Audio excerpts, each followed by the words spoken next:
Hello everyone, Ashan here with another tutorial on my newest MaxForLive devices, we can say, but they're essentially one thing doing one job, so let's just get into it.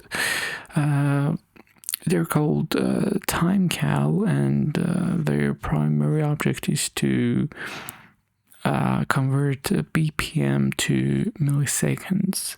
So in some devices we use Max's metronome in milliseconds, and sometimes we want to just do things rhythmically and musically, as some say, and it could be useful for us to use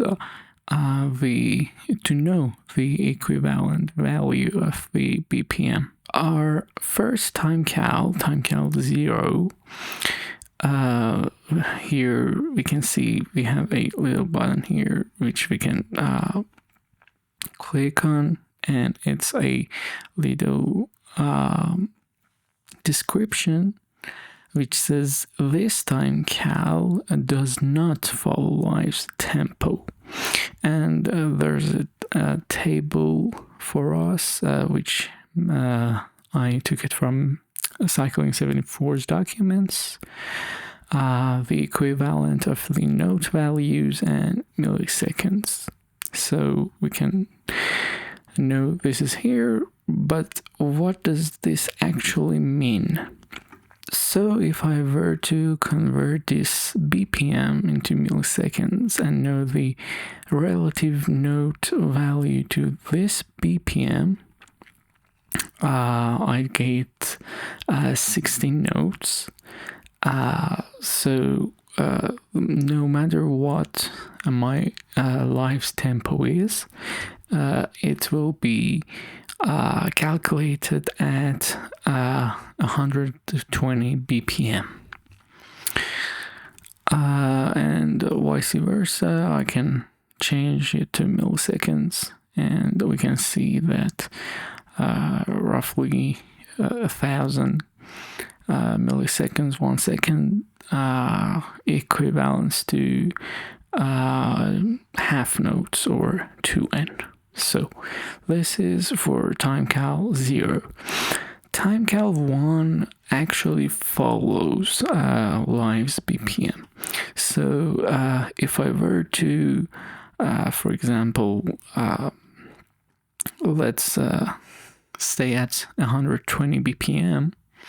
So 120 BPM equivalents to 500 milliseconds or half a second. So, and its relative note value is 4n, but at 120 beats per minute. So if I were to change live's BPM, let's go to 183, I can see that now my 120 BPM to milliseconds, my 120 BPM at 183 live's tempo BPM equivalents to half notes or 2n. So this one actually follows live's tempo, and this is TimeCal2, which has these both in it, and also we can change and control live's tempo from this float number here. So it follows live's tempo.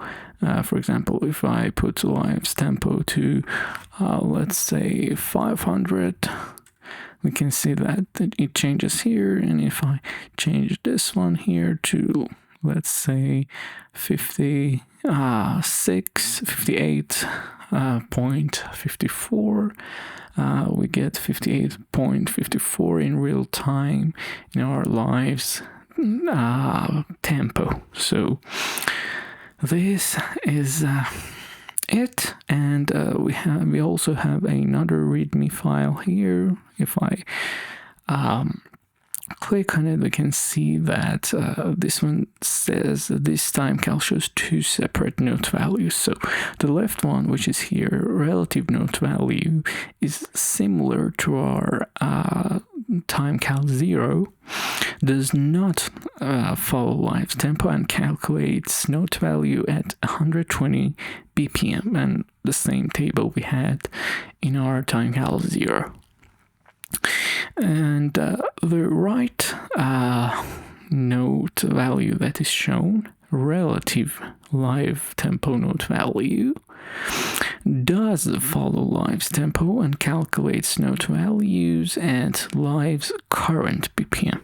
So basically it means this one is just our BPM's relative note value, or our milliseconds relative note value, but this one actually follows live's tempo. So if I were to set live's tempo to 20 BPM, now my 120 milliseconds is equivalent and relatively equivalent to 64 triplet notes. So yeah, this is the idea behind this. And keep in mind, if I for example, if I put this number to, it goes from 20 to 999 as live does, so you can't disrupt live.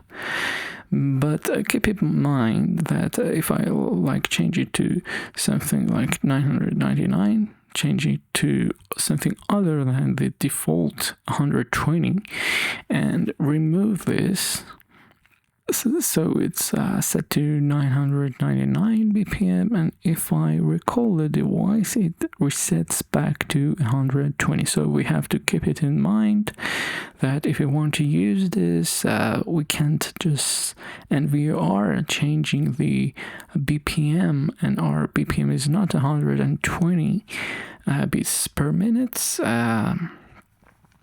In real time, if you load the TimeCal2, the live tempo goes back to the default 120.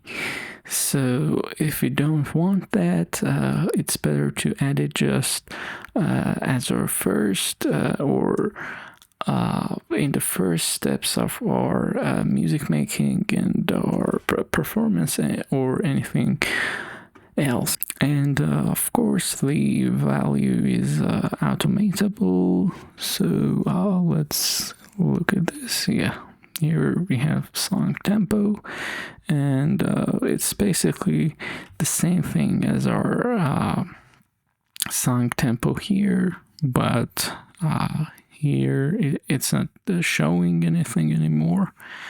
But yeah, here we can change it in the device instead of changing the BPM in the main mixer automation.